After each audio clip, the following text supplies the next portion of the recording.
আরো ভয়ঙ্কর কথা শুনবেন। নবী সাল্লাল্লাহু আলাইহি সাল্লাম বলেন, ওমান শারিবাল খামরা, যে নেশা করে, মদ খায়, ইয়াবার ট্যাবলেট নেয়, এইগুলো তারাকাস সালাহ, তার নামাজ ছুটে যায়। এটা তো আছেই। সবচেয়ে ভয়ানক কথা, আমার এটা বলতেও শরীর শিহরে ওঠে, ওয়া ওয়াকা আলা আম্মাতিহি ওয়া খালাতিহি। নবীজি সাফ বলছেন যে নেশা করে সে অচিরেই আপনজন, ঘনিষ্ঠজন, মামি, ফুফি, খালা, আপন মামাতো বোন, ফুফাতো বোন, খালাতো বোন, চাচাতো বোন, আপন রক্তের এই ঘনিষ্ঠ মানুষদের সাথে জিনা এবং ব্যভিচার করতে উদ্যত হন।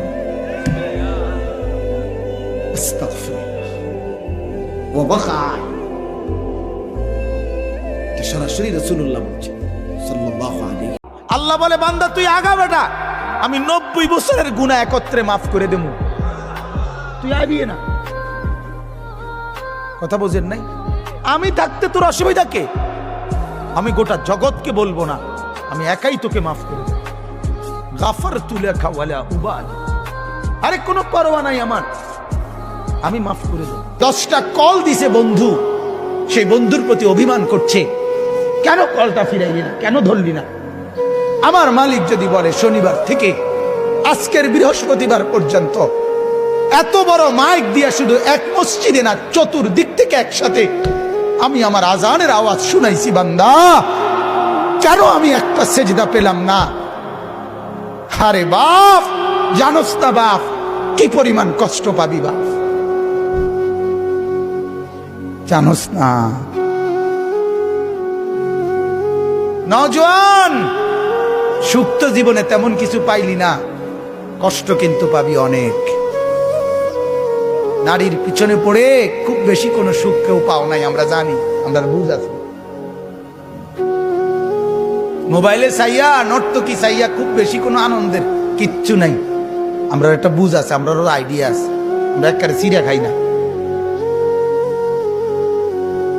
রং তামসায় খুব বেশি সুখ পাওয়া যায় না, বন্ধু বান্ধবের এই আড্ডায় খুব সুখ পাওয়া যায় না। সেজদার মধ্যে বুজুর্গ বলছিল এক যুবককে, যুবক অহংকার করো কেন? যুবক বলছে, আমারে চেনেন আপনি? বলছে, হ্যাঁ চিনি।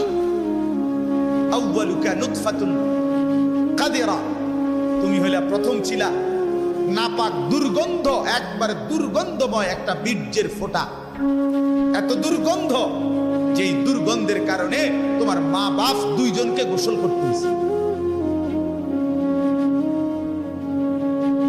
2 নাম্বার, তোমার শেষ পরিণতি কবরে, লাশ যেটা অল্প কয়েকদিনে পচে গলে দুর্গন্ধ হয়ে যায়। 3 নাম্বার, তুমি যে এখন হাঁটা চলা করতেছ, তোমার পেটে যদি ছিদ্র করে, ফুঁক মারে, ছিদ্র করে, বের হবে দুর্গন্ধময় কতগুলো পায়খানা। তাহলে যার শুরু দুর্গন্ধ, যার শেষ লাশের পচা দুর্গন্ধ, যার পেটে বহন করছো দুর্গন্ধময় পায়খানা, তুমি মাতবরি করো কেন? কেন অহংকার করছো? তুমি তো উল্লেখ করার মতো বস্তুও ছিল না। যেই ফোঁটা দিয়ে তুমি হইছ, এই ফোঁটার নামও তো মানুষে নেয় না, এই ফোঁটার নামও তো নেয় না, লজ্জা করে, শরম পায়। তুমি সেখান থেকে হইছ, মাতবরি করো, অহংকার করো।